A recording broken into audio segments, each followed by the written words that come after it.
Hi everyone, आज के इस लेसन में हम सीखने वाले हैं spoken English sentences with Urdu. दोस्तों, अगर आपका ख्वाब भी है कि आप फ्लुएंटली एंड कॉन्फिडेंटली इंग्लिश बोल सकें तो हमारे चैनल इब्राहिम टीवी इंग्लिश को कर लीजिए सब्सक्राइब और बेल नोटिफिकेशन के बटन को भी प्रेस कीजिए ताकि आप हमारी कोई भी वीडियो मिस ना कर सकें। तो चलिए शुरू करते हैं अपना आज का lesson. Spoken English sentences with Urdu. दिल पर मत लो, दिल पर मत लो। Don't take it to heart. Don't take it to heart. वो रास्ते में है, वो रास्ते में है। He is on the way. He is on the way. वो एक आधे दिन में आ जाएगा, वो एक आधे दिन में आ जाएगा। He will come in a day or so. He will come in a day or so. बिल्कुल फ़िक्र मत करो, बिल्कुल फ़िक्र मत करो।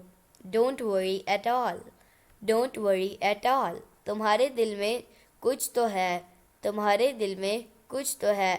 There is something in your heart. There is something in your heart. आज कपकपाती सर्दी है, आज कपकपाती सर्दी है। It's shivering cold today. It's shivering cold today. Cartoon देखना बंद करो, कार्टून देखना बंद करो। Stop watching cartoon. Stop watching cartoon. अपने दांत अच्छे से साफ करो, अपने दांत अच्छे से साफ करो। Brush your teeth properly. Brush your teeth properly. नए कपड़े पहन लो, नए कपड़े पहन लो। Wear new clothes. Wear new clothes. अपने जूते पहन लो, अपने जूते पहन लो। Put on your shoes. Put on your shoes. तो दोस्तों, ये था आज का हमारा लेसन। उम्मीद है आपको ये वीडियो पसंद आई होगी। आपसे मिलेंगे अगली नेक्स्ट वीडियो के साथ। तब तक के लिए अल्लाह हाफिज़।